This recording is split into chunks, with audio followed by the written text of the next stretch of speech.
আমাদের পূর্বপুরুষ যারা আমাদের থেকে সরে গেছে চলে গেছে তাদের কাছ থেকে মুরব্বীদের কাছ থেকে আমরা শুনেছি যে এই মসজিদ বাদশাহ আলমগীর অর্থাৎ আওরঙ্গজেবের সময়কার এবং তার যে ভাই চারজন ছিল দারা মুরাদ সুজা আওরঙ্গজেব এই চার ভাই যে কোনো ভাই এই অঞ্চলটা মানে বাংলাদেশের এই অঞ্চলটা যার সুবাদারি ছিল তার দ্বারাই এরা নির্মিত হয়েছে এইটাই আমরা শুনে আসছি বা জানি। এরা 1700 সালের পর থেকে এর মধ্যে হবে আর কি।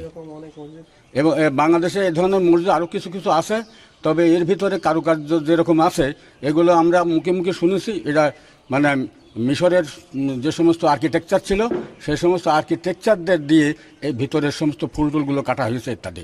যেমন মতি মসজিদ, জামে মসজিদ আছে ইয়েতে ভারতের মধ্যে, আগ্রা তাজমহল বা অন্যান্য যে সমস্ত মসজিদগুলো আছে তার মধ্যে এই জাতীয় কারুকার্য আছে। তবে এক্স্যাক্টলি এরকম আছে কিনা এটা আমরা সময় যাইনি, আমরা বলতে পারিনি। তাই এটা আমরা মৌখিকভাবে শুনি, পূর্বপুরুষরা যা বলে গেছেন সেটা একটা কিংবদন্তি হিসাবে চলে আসছে, এইভাবে আমরা মোটামুটি জানি।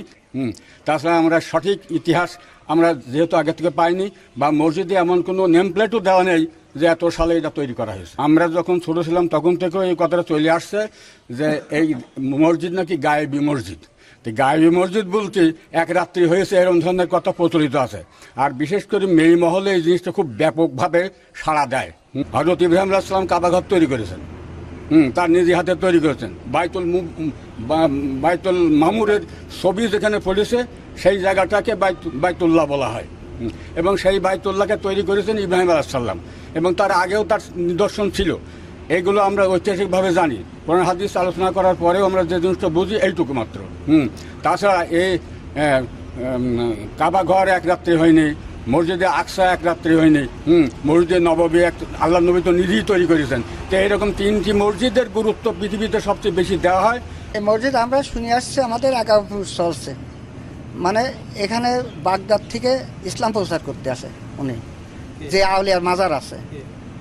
এক ভাই উনি সে নিঃসন্তানী, কোনো সন্তান মানে, আর একজনের পূর্বপুরুষ আমাদের চলছে 11 পুরুষ। ইংরা এইসব তৈরি মানে করেছে শাহসুফি আদার মিয়া চৌধুরী, এই আমরা শুনে আসছি। এটা এগুলা হলো সারা ভারতবর্ষে এক ছিল। এইসবগুলা সিনারি ভারতবর্ষের মিস্ত্রি তৈরি করে। তাছাড়া এদিক পশ্চিমে পূর্বে কোথায় পাবেন না, পূর্বের দিকে যেখানেই যান, বুঝছেন। তাছাড়া আমার ব্রিটিশ রাজত্ব সেই সময় ব্রিটিশ সব ইতে শুনেছি মোগল সময়ের বাদশা জাহাঙ্গীর আমলেই তৈরি এই মসজিদটা, বুঝেছেন।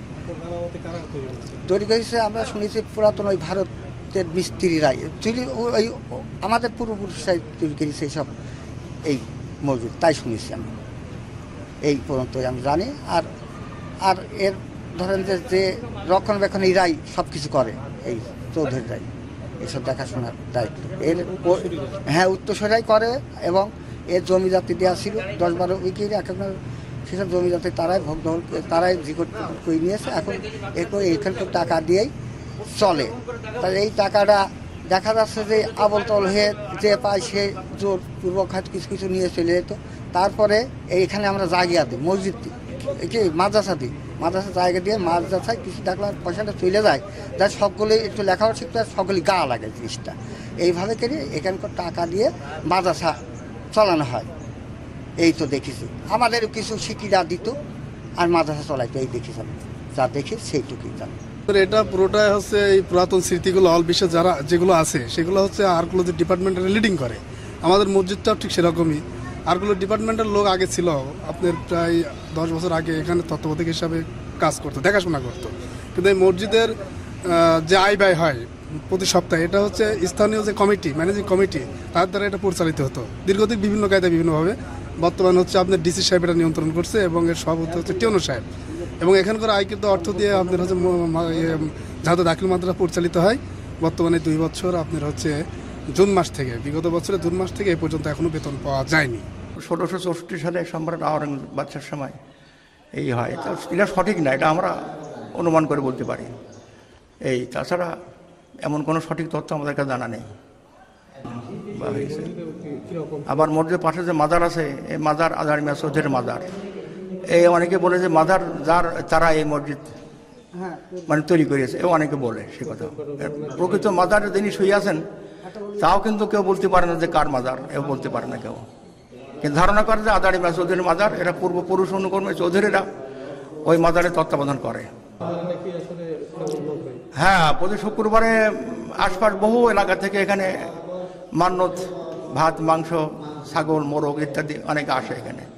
এগুলো আগে মসজিদ পাশে একটা মাদ্রাসা ছিল, মাদ্রাসা শিক্ষকদের বেতন দেওয়া হতো।